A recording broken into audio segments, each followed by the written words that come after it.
Okay, here's something that never made sense to me. America is one of the biggest oil producers on Earth.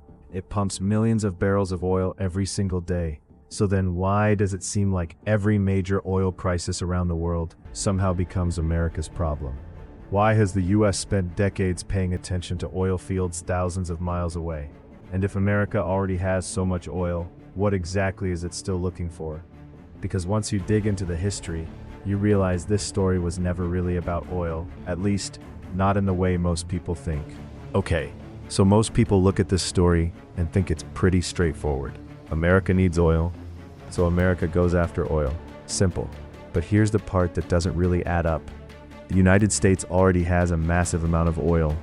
Texas alone produces more oil than entire countries combined, so that raises a pretty uncomfortable question.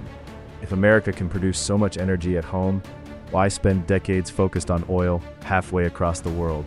Why protect shipping routes that are thousands of miles away? Why does every major disruption in the Persian Gulf seem to matter so much in Washington? Because the answer isn't as simple as America needs oil. To understand what's really going on, you have to go back to the moment oil stopped being just a fuel and started becoming power.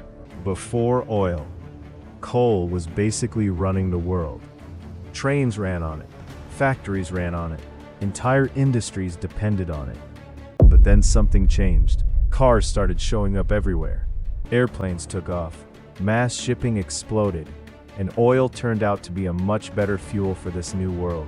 It was easier to transport, more efficient for many uses, and suddenly, oil wasn't just another resource anymore. It became the resource. Because energy isn't just about keeping the lights on. Energy keeps economies moving. It powers factories, moves goods across oceans.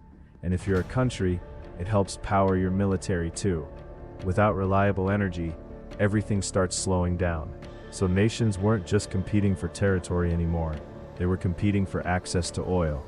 And by the mid-1900s, one region stood out above all the others, the Middle East. A place sitting on some of the largest oil reserves ever discovered. And once the world realized just how valuable that oil was, global attention started shifting there fast.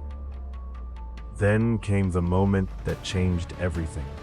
A year that completely changed how America thought about oil. After the Arab-Israeli War, several Arab oil-producing countries decided to restrict oil exports to nations that supported Israel. And almost overnight, the shock hit. Gas stations started running out of fuel. Long lines stretched for blocks. People waited for hours just to fill up their cars. And gasoline prices shot up. For millions of Americans, it felt like a crisis nobody saw coming, because up until that point, most people assumed energy would always be available. But suddenly, that assumption disappeared, and for the first time, Americans realized something uncomfortable. It didn't matter how powerful the country was, it didn't matter how large the economy was, if the global flow of oil was disrupted, everyone felt the consequences. Families felt it, businesses felt it, and Washington felt it too. Because this wasn't just an energy problem anymore, it was a national security problem. And that's when Washington learned a lesson it would never forget. But here's where most people get the story wrong. A lot of people assume America's involvement in oil-rich regions was simply about getting more oil for itself. But the real story is more complicated than that. Because the goal wasn't just securing oil. It was making sure the entire global oil system kept functioning. Think about it for a second. By the late 20th century, the world economy had become deeply connected. Europe depended heavily on oil from the Middle East. Japan depended on it too. Many of America's closest allies depended on it, and global trade relied on energy moving smoothly across the world. So if a major disruption happened, the damage wouldn't stay in one region. It could ripple through the entire global economy. Prices would rise, supply chains would get hit, markets would react, and sooner or later, the effects would reach the United States too. That's why, from Washington's perspective, this wasn't only about American oil. It was about protecting the stability of a system that much of the modern world depended on. And that idea would shape US foreign policy for decades. Now here's something most people never think about. Pull up a map of the Middle East.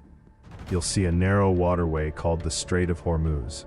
Honestly, it doesn't look like a place that could affect the entire world. It's just a relatively small stretch of water between the Persian Gulf and the open ocean.